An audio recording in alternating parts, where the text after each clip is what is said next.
Haleluya. Haleluya. Kareva na vamwari. Ndio ndinofana ndimukana iwe mwana wa Yesu. Taure shoko la Mwari mukati nevana vamwari. Haleluya. Kana tinonguva ndisingataure zvangu asi ndenge ndichida kutaura kuti irori shoko raMwari iri ndo rinogadzirisa kana mapenzi. Haleluya. Kana wekuimba uya vakazotaura vakati benzi chairo rinodzikama kana zvasvika panyaya yekuwanana yatakaunganira pano. Haleluya. Zvino ndiri kuda kutaura pamusoro pekuwanana patauya kuzokumikidza pakati pemhuri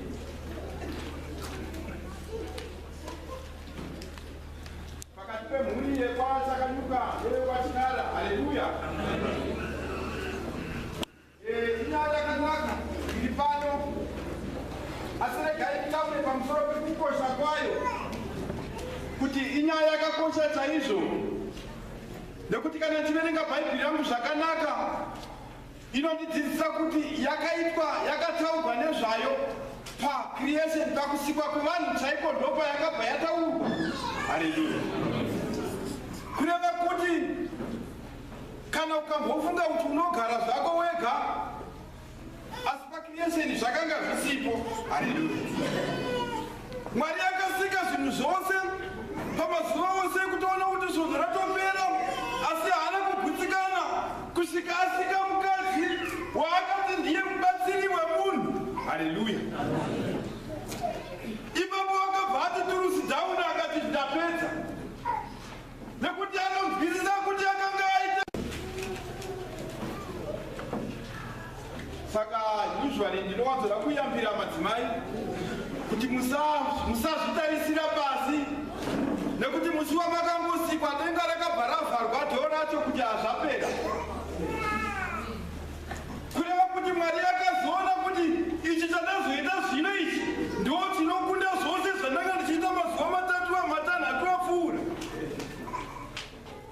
Saka ndiri kuti anamai musazvitarisira pasi, kutsikanai chaizvo kuti pakusikwa kwenyu kudenga kwakafariwa kuti yatagona pano.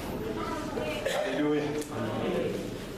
Zvino takatarisana nenyaya iyoyi ndoda kuti tiverengedze bhaibheri. Ndiani anotiverengera? Ndoda wakaenda kuday school kwete wenaiti because wenaiti tinonyanya kugona kana kwausiku. Genesis 2:22 ndiani anoverenga? Ripeni. Ndiverengere chini.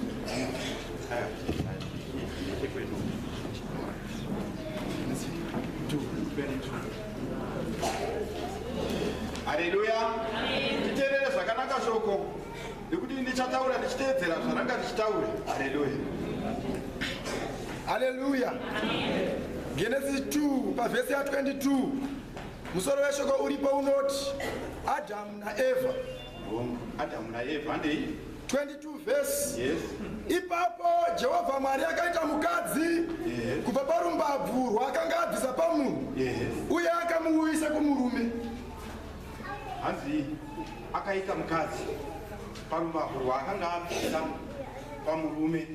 Ndobva aita mukadzi ipapo ndobva apa amuudza kumurume. Murume ndobva ati kudii? 23 verse. Yes. Murume akati. Yes. Zvino uyu ibvupa ramapfupa angu. Bvupa ramapfupa angu iri. Nenyama yenyama yangu. Nenyama yenyama yangu iyoyi. Achanzi mukadzi. Achanzi mukadzi. Nokuti akatorwa kubva pamurume. Nokuda kwechikonzero ichi. Yes. Murume achasiya baba namai vake. Yes. Agonamatira kumukadzi wake. Yes. Uye vachava nyama imwe. Garai pasi. Haleluya. Amen. Gare vana vaMwari. Amen. Vanhu vatakaunganira pano kana ivo vakatadza kuzviziva asi chirongwa ichochi ndechekuti ivo vave nyama imwe chete kwete kuti mbiri. One. Nekuti ndikaverenga bhaibheri yangu zvakanaka rinotiisa pamusoro pekuti Mwari akaita mudzimai semubatsiri akamukwanirira. Haleluya. Saka anamai, you are a complete package. A complete package isingagoda mubatsiri aiwa. Aitsvaka mubatsiri murume ndobva apiwa mukadzi ndobva kubatsira kwakatokwana haleluya. Vamwe vari kutaura panapa kuti hapana kunge paine mukadzi wechitu, asi zvandiri kutaura asi ndiri kudhozva zvinoreva ndozvirehwa nebhaibheri kuti hapafana kuende mukadzi, hapana mbodzi vanofanira kuita vabatsiri vaviri, mubatsiri 1 akamukwanira. Kana uri mukadzi waenda pamurume wako watova mubatsiri akakwana,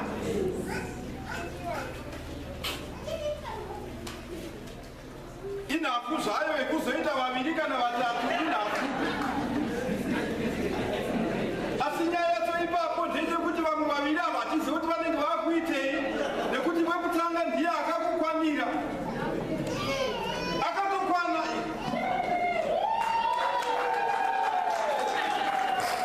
Ndakazvimirira izvozvo kuti ndinzwe kuti madzimai ndiri kutaura zvavanogutsikana nazvo here, zvino vanenge vazodayira kuti zvinenge zviri kupinda. Nekuti ndikabvunza vamwe mai pano ndikavasumudza dai vasinganyari, ndichivabvunza kuti nhai mai munofunga kuti kumba kwenyu vakasvota chii, vanokuudzai kuti hakuna. Haleluya. Tigobvunza ivo baba vari kuenda munotsvaga simoro hausi ivavo kuti changu kushota vakatotaura kuti pane zvavari kushota, asi amai vari kuti vatsvaga vachivashaya. Haleluya. Zvino nyaya iri pano ndeyekuti vatakanyuka ndiye mubatsiri akakwana wamanaye pano. Haleluya. Mune mubatsiri wenyu akakwana, mubatsiri akakwana according to the Bible. Haikona kungofunga kwenyu kuti akakwana. Mwari chaiye musiki wevanhu akanyatozviona kuti akataura ega kuti mubatsiri akakwana. Ende zvakaitika pacreation, kusikwa kwevanhu chaiko ndopa zvakatangira. Haleluya. Tikaverenga Bhaibheri tinoona zvakutaurirwa yanga oda yemararamiro atunoita kuti madzimai vai pasi pevarume venyu, vana baba mude madzimai enyu. Haleluya. Iri oda yemararamiro anoita vaviri ava kana vava pamwe chete saizvozvi. Tikatarisa nhasi uno tiri kuita kuti dzimba zhinji dziputsike, tinenge tabuda muoda yaMwari yekuti mai vanofanira kuve pasi pababa. Mungatsamwe zvenyu ana mai mbotsamai mbichana asi musafara, nekuda kwekuti kana oda iyo yateerwa imba iyo inoramba yakamira. Oda iyo mukangoiramba chete paakunetsa, kumba kwenyu kunotanga kunetsa. Haleluya. Basa remutsando wataunganira pano ndekukumikidza zviri pakati pevaviri. Haleluya. Nekuti mutamadzo wachibvunza kuti iye ichete here woti hongu, iye ichete here woti hongu. Haleluya. Saka kana taita mutsando tiri kutaura kuti vatakanyuka namai takanyuka vabvumirana inyaya iyoyo yekuti tinofanira kunge tiri isu chete. Haleluya. Saka kana zvadaro tinozoenda kupi kunotsvagei? Haleluya. Kana zvadaro chiko chandingatsvaka panyika pano. Haleluya. Ende tiri kuti kana zvadaro mukati meimba iyo munopinda ropafadzo yaMwari chaiyo, nekuda kwekuti vari muoda yaMwari. Kana tikabuda muoda yaMwari, zvinhu zvinotanga kunetsa. Nhasi uno tine vana vanogona kungokura asingadi kuona varume kana ari musikana. Mopfeka kuti ko zvakabvepiko inenge iri oda yaMwari yakakanganiswa mukati meimba yavo, vanogara vachizinikinisana nabamai nababa gare vana vaMwari. Saka mwana chaiwo muri kurera anokura kana ari musikana, anokura asingadi kuona varume. Mwoyo wako uchibva wasviba, akaridzirwa muridzo so unobva wasviba chaizvo, nekuti ari kunyatsoona kuti baba havasi right. Haleluya. Mumwe wanokura asingadi kana kuroora, anonzwa kuti regai ndimbogara, achiona manetsero ari kuita mai baba.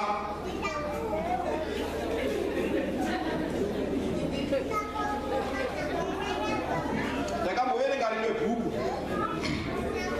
vamwe amai vakanyora bhuku iroro vaiti ivo, ndakakura ndakagara nemurume wangu achindishusha chaizvo, achindirova. Haleluya. ndikati ndo zvinoita dzimba haregai ndishingirire.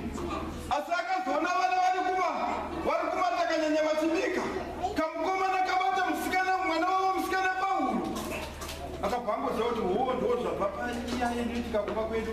Saka kubva iyeyo akabva atoti ipapo yabva muchato ngaupere zvavo. Gare vana vaMwari, isu tiri kutaura kuti bhodha yaMwari ikangorasika mukati meimba yevatati. Nhasi unono tinoona vakubata Pauro, asi panapa pataurwa kunzi hanzi murume akabva ati bvupa remapfupa angu, nyama yenyama yangu. Ndiye akabva amutumidza zita rekuti mukadzi, kureva kuti hapana pekunzi panokwaturwa ipapo. Pane kukwaturana kungaita ipapo paodha yaMwari, hapana kukwaturana kungaitwa. Asi kana maakuzviita kumba kwenyu, maakukrietawo mamwe maproblems asingatonzwisa kuti anozopera sei. Gare vana vaMwari, mukaona zvinezvi isu tiri kuti pano paitwa muchato vachasainaka, handiti izvo zvitonga tete vasisagone kugadzirisa dzimba, nokuti akangoti tete ndiri kunetswa unziya, handiti une muchato, handiti une muchato here, chiko chinonetsa une muchato kaiwo.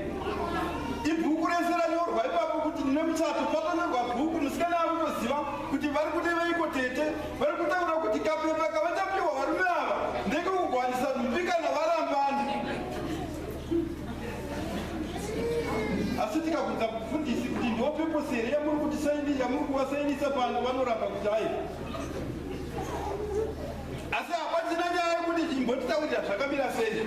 Kana zvakamira sei zvinopera izvi, zvinopera vanongosvika chete uri kunetswa, handiti une muchato here, imba ndeimba ndenyu handi ndei, kuchi chinonetsa ipapo vatogadzirisa nyaya. Haleluya.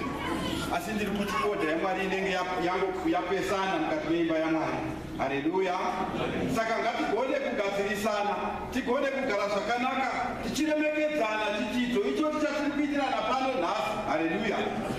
Chidzidzo icho kana chateedzerwa munhu hamunotochemera, mukachemera futi muchingoomese. Rugare vana vaMwari, mumba muchinakidza chaizvo, munonakidza mumba. Haleluya. Asi kana bhodha yaMwari yabuda, munofunga kuti kana dziripo dzinonakidza dziripo elsewhere, kwete kwedu. Haleluya. Zvino nokuda kwenguva zvangu ndichagumira panapa. Ndanga ndichida kuti nditaure chaizvo pamusoro zviri kuitika mukati medzimba nhasi unoyu. Even mushure memichato tinoverenga mumapepa tichizwa kuti mumwe akabva pepa iroro certificate, marriage certificate yakadisappear pamusuwo wavakangoisaina, yakabva yadisappear, kureva kuti peposi yayo yakanga isiri yavakanga vasainisirwa namufundisi. Mumwe akanga achitone neyake peposi yekuti tikangoimwana chete muchato iwe zvapera, zviko zvapera mhaya, vanhu zvapera. Haleluya. Saka ndinoda kusiya nyaya iyoyo ipapa ndichiti makorokoto vachakanyuka, nama ichakanyuka nekuda kwechinhu chamaita ichochi. Asi ndiri kuti ngatireve zviri mukati menyu, kwete kuti icho chive chireve zvakasiyana nezvamuri kuziva mumbiri yamambo Jesu. Haleluya.